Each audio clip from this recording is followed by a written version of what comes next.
Welcome to the Runna Podcast. I'm Coach Anya, an international marathon runner. And I'm Coach Ben, and one of the co-founders of Runna. Each week we'll be deep diving into the world of running, speaking to some inspiring individuals about their running journeys. Runna is the #1 rated running coaching service worldwide. We help hundreds of thousands of people all over the world train for any running goal. And if you want to try out Runna for free, you can try it out using the code Runna Podcast, all one word, to get 2 weeks of free access to the Runna app.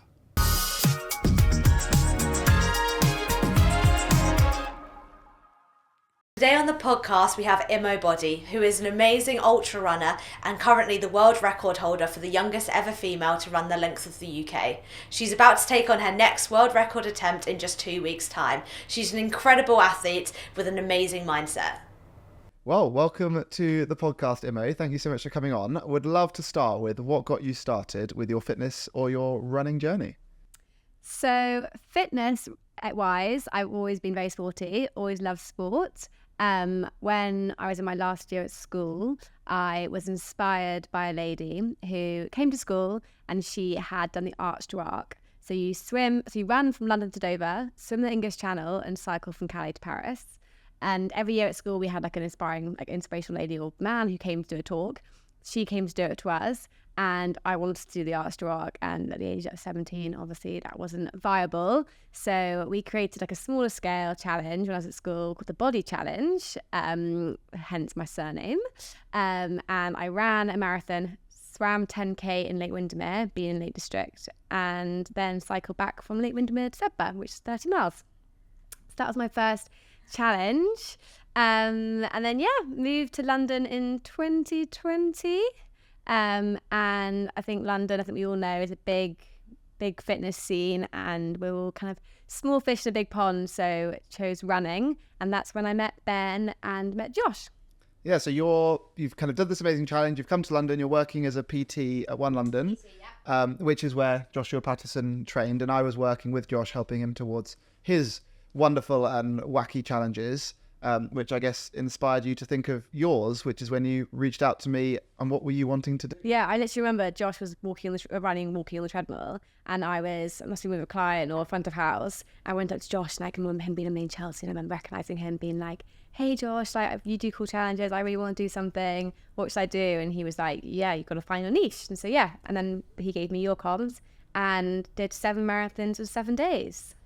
Yeah, so I think you hadn't done that much running from 17. Were you around 20 then? Yeah, 20. Yeah, 20. Yeah, so Imo's 20, hasn't done much running, and comes to me and says, "I want to run 7 marathons in 7 days." And I think you had about 6 months before you wanted to do it. Was that about right? I done London Marathon once, and that was it. Yeah. And obviously my challenge prior to that. Yeah, so we kind of got started, didn't we? And gradually built up all of your running over the next number of months. You would come and see me once a week in Richmond Park. And twice a week though. Yeah, all my hard sessions with you, and then easier runs by myself. Actually, we used to do everything, didn't we? Yeah. Whether it was a hard run or an easy run. And so then that took us to, I feel like it was the summertime when you went and started out with 7 marathons, 7 days. It wasn't doing a hugely organised thing you kind of started out and ran from your flat, I think, on day 1 and different days. I think I joined you on day 2 and 5. Yeah. How did that go? How did running 7 marathons in 7 days go? I actually think to date that is still one of my hardest challenges. I think it was because it was so new to me, and I think running wasn't, it sounds ridiculous, but running wasn't cool then. And I think running now is very cool, whereas running then you kind of ran because you loved running. Not that people don't love running now, but it wasn't such a fashion. And I think it was tough because I was a bit more unknown. Obviously I had the support from you, but I think it was finding my feet with the whole endurance world and balancing it. And so it's still one of my hardest challenges. And you're obviously having to train like a madwoman to do this amazing challenge while working at the crack of dawn, opening up the gym at 5 a.m, going and running during middle of the day super long run, and then smashing out big training weeks. How did you find kind of balancing all of that training while maybe you haven't also got the support of brands and maybe got the support in all these different ways? How did you find it? Yeah, tough. I remember when I did my first 100k week. I think you'd actually program a 98k week. And I got to the end of the set like on Sunday, and I was like, I've got to do an extra 2K. It's my first ever 100K week.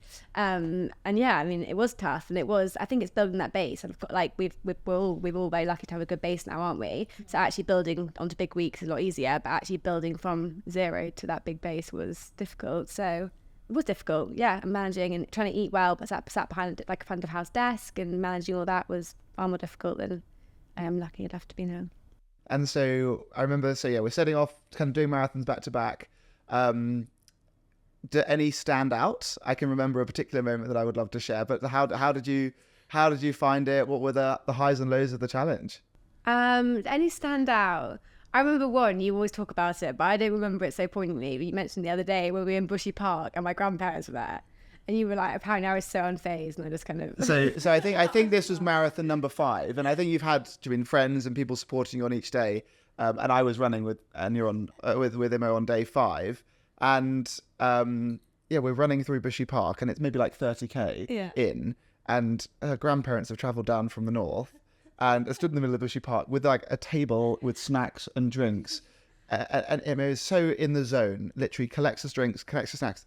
Thanks, Granny, and then just like running off, and I'm there like crying a little bit of like how lovely it is that she's had like the whole family support her in this way, and like I remember just saying to you like 200 meters later, I was like, how are you? Are you just so in the zone? Yeah, I think I actually shared something on Instagram the other day. I've always been someone that like kind of team sport wise wanted to like represent England in some capacity. I've kind of had opportunities in the past with netball and hockey, and then I've like turned them down for numerous reasons. I think challenges for me now is kind of my way of like pushing myself and seeing where I can go with it.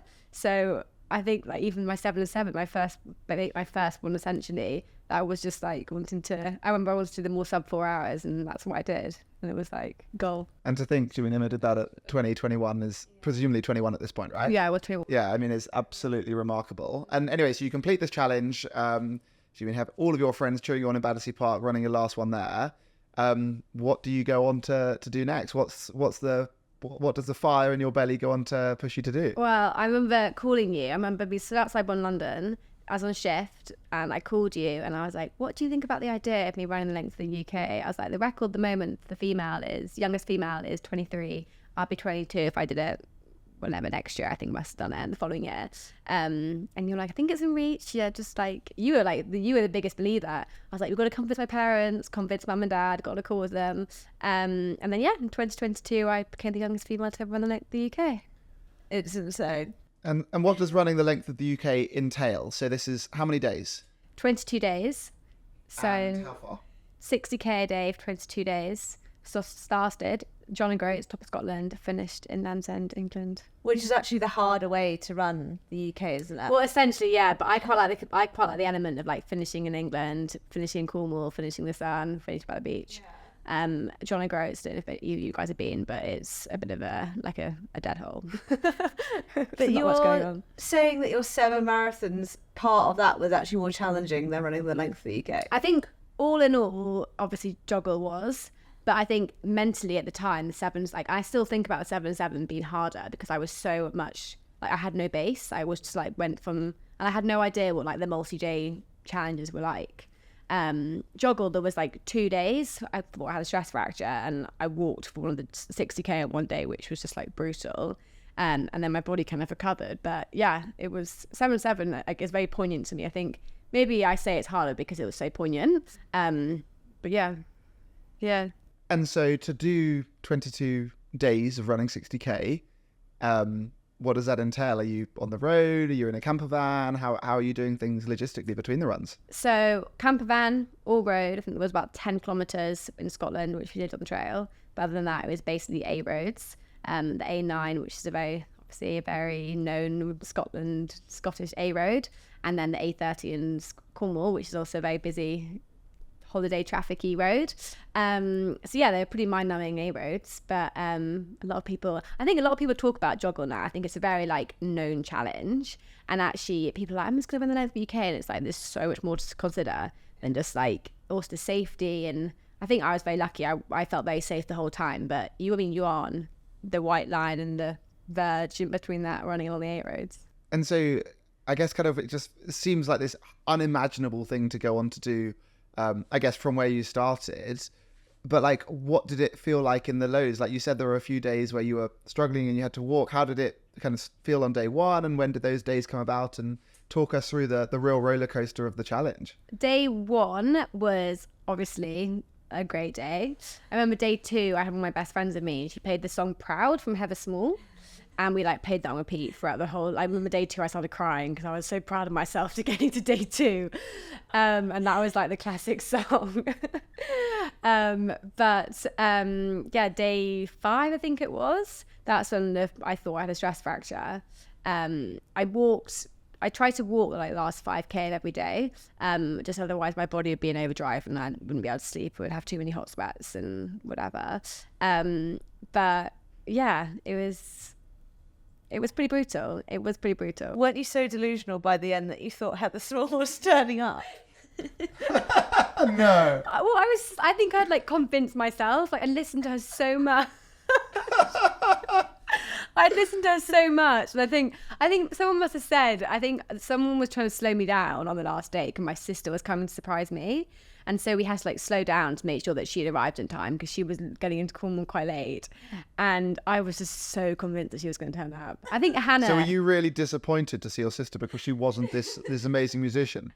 No, obviously I was pleased, but I think it was Hannah, one of our good friends, Hannah. She had been like, she's very good at kind of going along with something, and I was so convinced that she was going to. Wow. So kind of days 5 and 6 are really, really tough.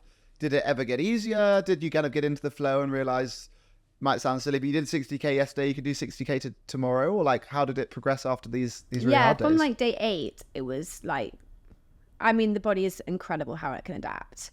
And actually, I was so broke. And I don't believe it. And I think anyone that, I mean, if you haven't done these challenges, which not many people have, you kind of couldn't imagine your body breaking down and recovering. But I mean, you do.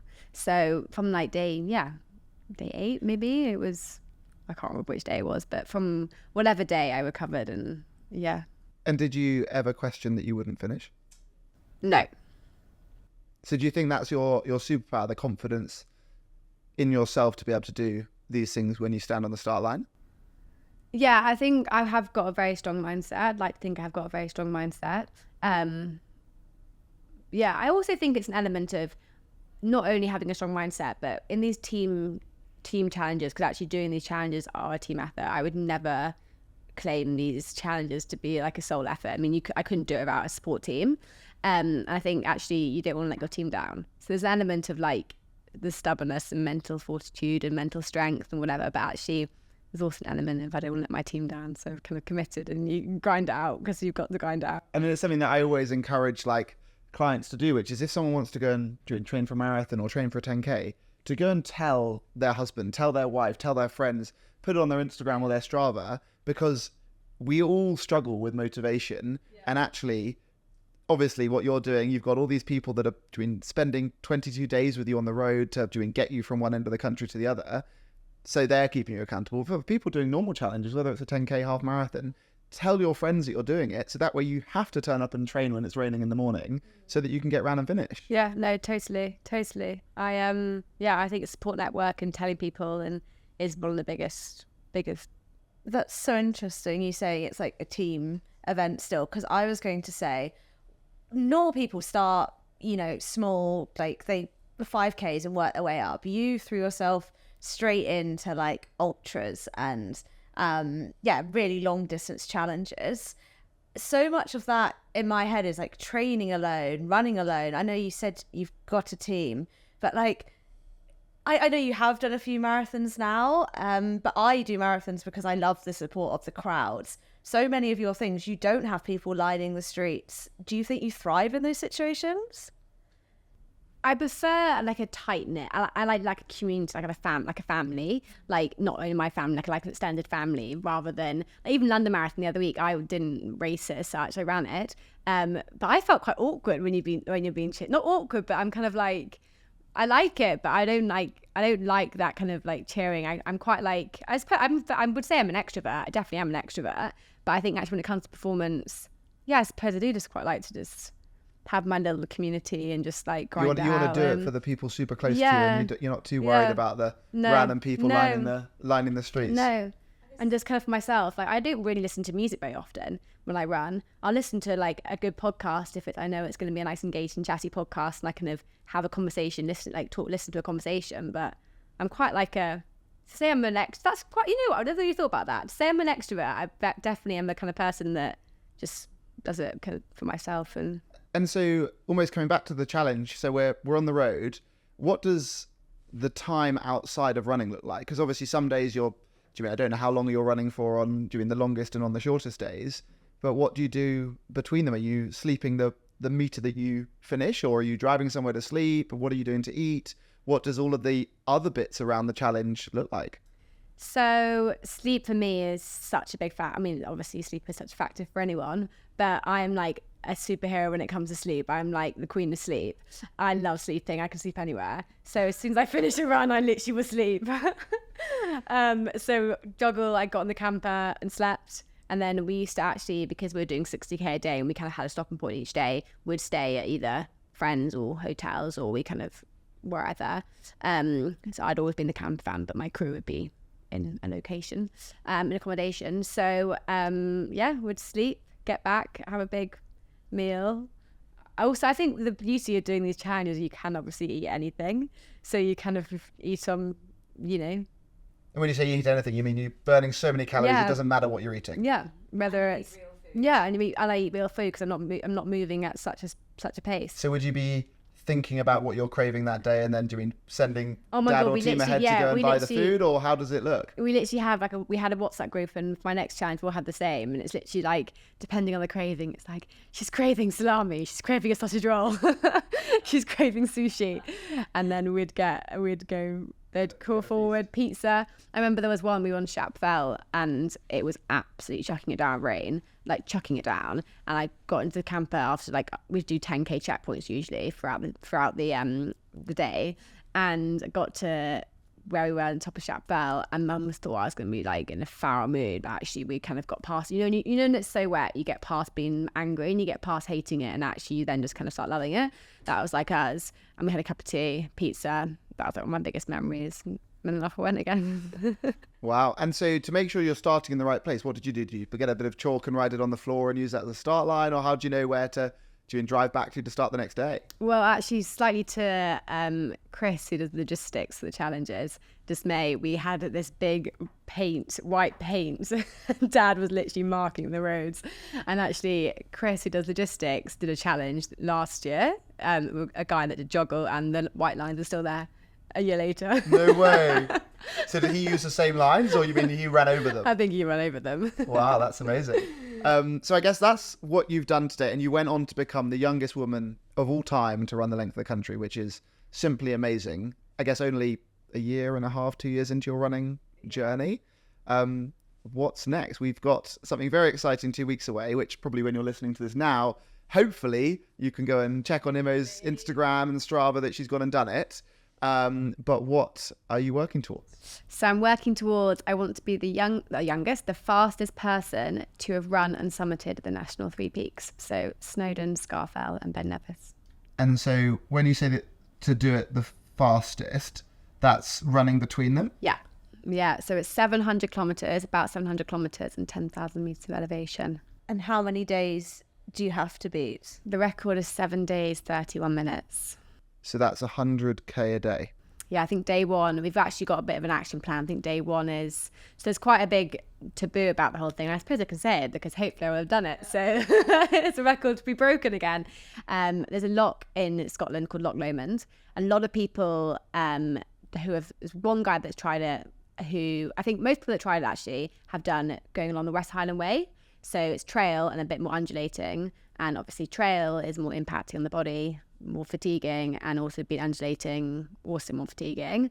And then there's the A road going around Loch Lomond, but because the A road is the only A road that kind of goes to Fort William and surrounding areas, it's quite a busy A road. So, but we haven't shared it, but we are doing the A road. So we need to get to basically a certain point in Loch Lomond to start that busy, dangerous point at 2 a.m. on the day one. So I think it's about 125k we need to cover on day one to get to that 2 a.m. point, hopefully. And so then it's kind of roughly just under 100k a day from there on after. Oh my God. So how's your training looking for this? So I've done 2 simulation weeks, so kind of simulating the challenge, but on a small scale. I did about just under 300 kilometers for one of them, and then just over 200 for the other. Kind of having flat one day, elevation one day, flat one day. And then just kind of fairly high mileage, but very easy miles. And yeah, that's kind of been it. It's the sim weeks that have been the kind of killers, but equally because I've been lucky enough to kind of go back to the peaks and train on them and practice them and get to know them, it's been a bit more interesting than obviously running around. The weather looked awful for all of those sims. I feel like hopefully third time lucky we're going to be blessed with some good weather. Bloody hope so anyway. And I guess at the same time, so now you're in an amazing position, having shared the previous challenges you've done on social media. You're now a sponsored athlete. Yes, I work with Solomon. So I'm very lucky to have them supporting me. And then NARC, which is my nutrition sponsor, which is another epic nutrition sponsor. It's a bit more whole foody and a bit more natural as such, rather than kind of gels and stuff, which I'm not going to hopefully need.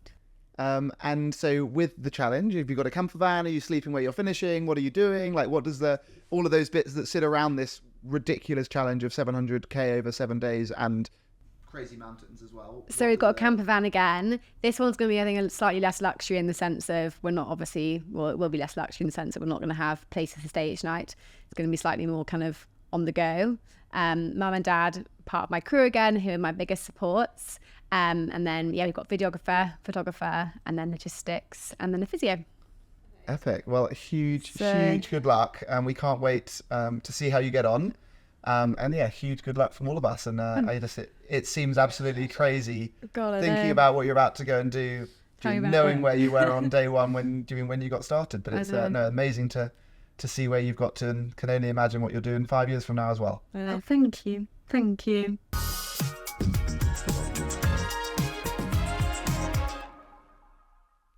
Today's top tip is around hill running. Hill training is one of our harder sessions of the week, and it involves running hard uphill and then using the downhill to recover.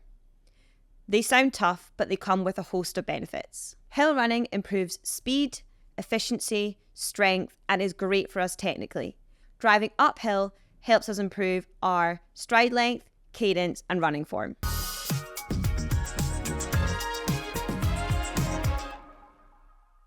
Amazing. Shall we move on to some silly questions? Absolutely. Amazing. So I have a few would you rathers for you, which we can have a little bit of a chat about. First one. Would you rather start your run with the uphill and end on the downhill, or start with the downhill and end on the uphill? Start with the uphill and end on the downhill, obviously. Yes, I'm the same. You want to end on a high, right? And also, if you know you've got the hill to come, you almost can't enjoy the downhill as much because you've got this really hard bit ahead of you. If you've done the hard bit, then you can enjoy the fun bit. I get that. But then London Marathon is downhill for the first bit, and then you can warm up into it, get into it, and then I pick up the pace, and then I finish. Well, it catches a lot of people out, doesn't it, London Marathon? I think we know that. It's also not quite the same because it's a very, very gentle downhill, if anything. I was thinking a big steep mountain and then coming down that mountain after the nice. Yeah, but people aim to get to the top. They don't aim to get to the bottom. People climb a mountain. Yeah, but they don't run down the mountain to then run up the mountain. You'd actually start at the bottom of the mountain, run up the mountain, then probably run back down to where you started. Yeah. Right. So we're on the uphill first. Yeah. Okay. All of your gels are out of date forever, or you're never allowed caffeine again. All my gels are out of date forever. I don't do much caffeine.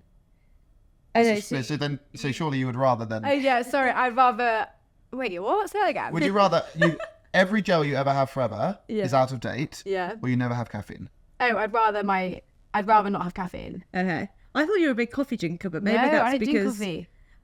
Oh, we were at a running festival and you were definitely drinking. No, I don't drink coffee. Really? I used to have a tiny bit, but I don't drink it. I don't think Imo needs any more energy.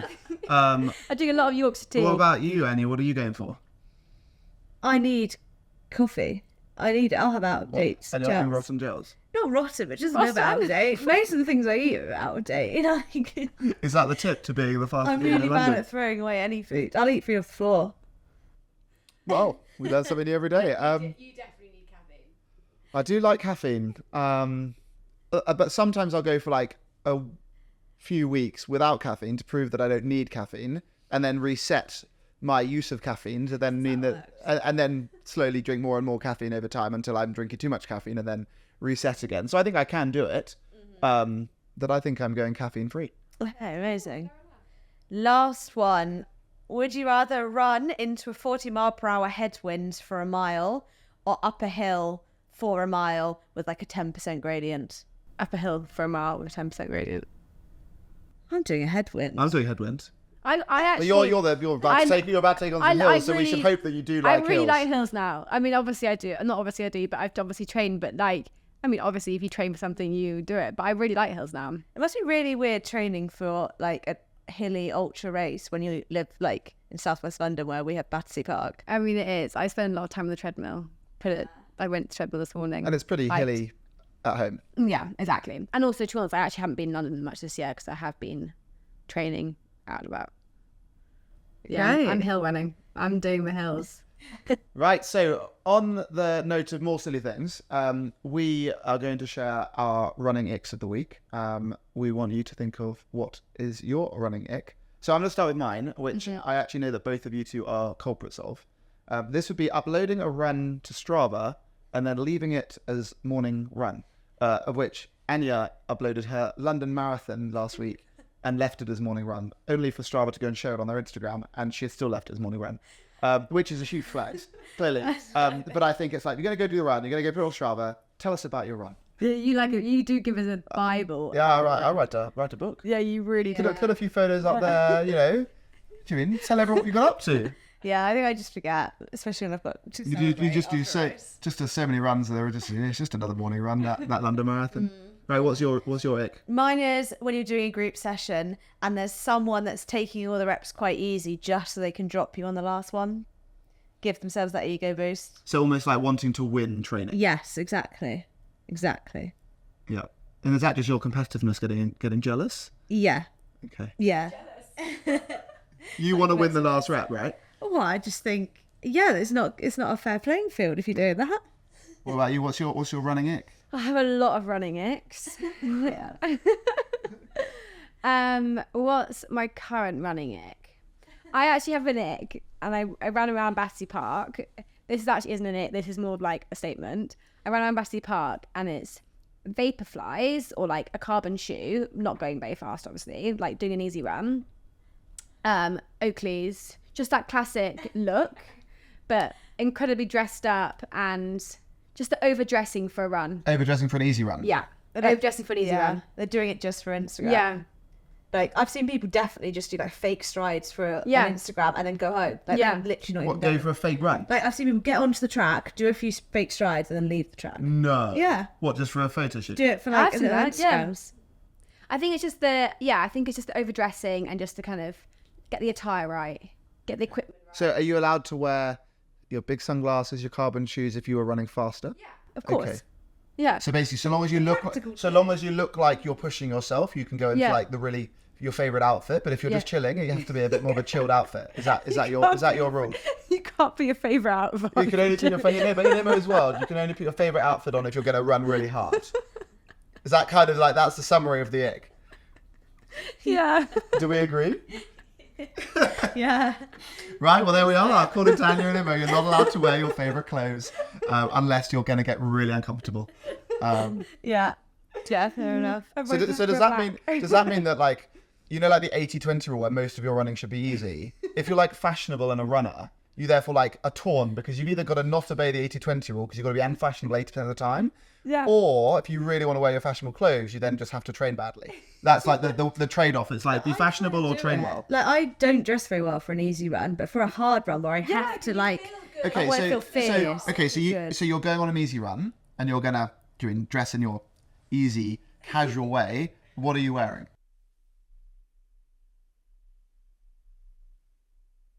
You're not bothered about the bit, a bit dirty. Okay, cool. What else? And Odd socks. I mean, if it was sunny, I obviously would put sunglasses on. Oh, careful.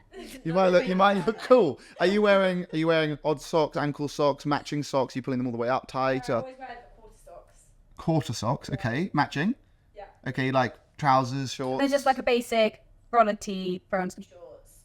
Not colour coordinated. No. What if you accidentally coordinated and you put sunglasses on because it's sunny? Are you icking yourself? No, because I think I've still got my East trains on. Okay, so it's mainly the trainers, Yeah. especially because you did say you're allowed to wear sunglasses. Yeah. So it's basically just like wear dirty old shoes for your easy runs. Yeah, basically. Okay. And what's your easy outfit then? It can be anything, like No, they can't be anything because it can't be cool. T-shirts, like dirty clothes. So dirty and baggy clothes. Yeah. Wait, so if you run past Agnes and she doesn't smell, she must be running fast. Is that the kind of conclusion? That's it. I don't know, it's on easy ones. I hope I don't see anyone I know. Because you look so uncool. Go out for the But shouldn't you then wear your clothes that you're really proud to go and see your friends on, and then you can go a nice, happy, fun run with your friends, rather than dressing uncool and then being embarrassed to see your friends? I mean, I just look uncool all the time, so it's easy. Okay, right, well, we're going to move on to tell you about an embarrassing story that one of our runners have sent in. So if you want to send in a funny or embarrassing running story, send them to podcast@runner.com to feature in one of our future episodes. And while Anya is reading out this week's story, you can think of your most embarrassing story to share with us afterwards. Okay. I was running a 5K and it had a volunteer set up to wave cars away from the race. He didn't understand that the runners were supposed to go straight and I was in the front. He waved me to make a turn. I ended up cutting the course by about 400 metres and obviously finished way ahead. I had no clue until I saw that my time was faster by over a minute. I then had to shamelessly tell everybody that I haven't in fact won.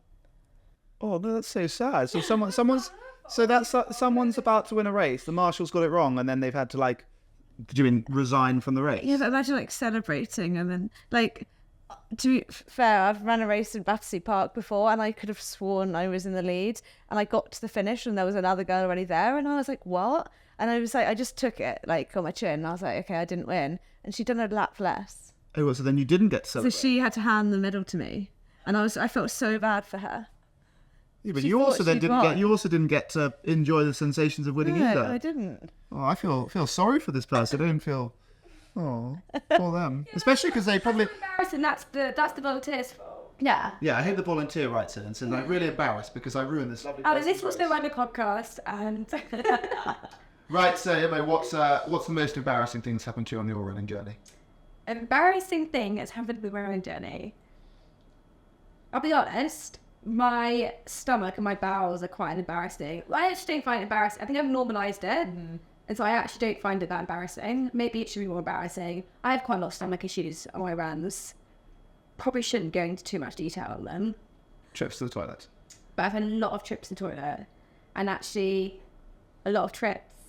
Not to the toilet. You know, I actually, now that you're reminding me of one of them, which I think I can share, which Imo and I were doing training probably for the 7 rounds in 7 days, and Imo needed number 2, and I think she squatted down to do number 2 and do an arm waiting up the path, and then she comes over covered in mud, and she fell over while doing her squat, and was covered in mud, which may well have covered up any other mess, but she literally fell over on herself while doing her. Covered in blood, I'm coming in. Who? Okay, so that was a lovely rest of the session. I've kind of had the same story with them in Wales. Gosh, so you basically. But I have normalised it, so actually, I don't find it that embarrassing. I think we all have as runners. Yeah, no, I've been to the loo lots of times, but I haven't fallen over while going to the lower deck yet. But anyway, no, thank you for sharing. Sharing, caring. Yeah. The bit we'd like to leave all of our listeners with is our final question. So for this, imagine you're on the start line of your next marathon, or the start line, no, not the start line, the start line of your next marathon. You're completely naked, and you can bring 3 things, and 3 things only. What are the 3 things you're bringing for your next marathon? Can I put clothes? Can clothes be an option? But they would use up your 3 items. I haven't got my big boobs, so I won't be just about a sports bra or a top. I think I'd wear shorts, socks, and some shoes. Nice. No. No gels, no watch, no sunglasses. So watch, I know it's a marathon, so I don't really need to. You get the chip time. Yeah, exactly. Put that on Strava. I can always screenshot it, add it, manually add it. Yeah, gels. I'll have a big breakfast, but I know I haven't got my You're an gels. ultra runner, you can handle a marathon. Exactly. Yeah, So socks. yeah, Just because you're a princess, don't damage the toes. yeah. I think my feet are more important. Actually, topless. So shorts. You don't fancy like a leotard or something. You just want to get out the goods. You give me the opportunities then. So you're sticking with your shorts. Yeah. Yeah, imagine if Emma had just gone, opening sunglasses, cut off and a phone to vlog myself. Yeah, I'd be topless in my shorts and my trainers. Very nice. Amazing. Well, good luck. But anyway, huge good luck for the amazing challenge. And for when this podcast comes out, you finish the challenge. Where can people go and find what you've just been up to? You can find me on Instagram at Imo Boddy with 2 Ds, not the one. Nathan, well, thank you very much for joining the podcast. Thank you for having me. Today's podcast is brought to you by Runna. If you want to train for any running goal, please download the app and don't forget you can use the code Runna Podcast for a 2-week free trial. If you enjoyed today's episode, please like, share, follow, do all of that nonsense, and we'll be back here next week. And if you want to be featured, send us your embarrassing running story. Either send us a voice note on Instagram or send us an email to podcast@runner.com so that we can have a good laugh at your expense in Runner HQ and share it on one of the next episodes.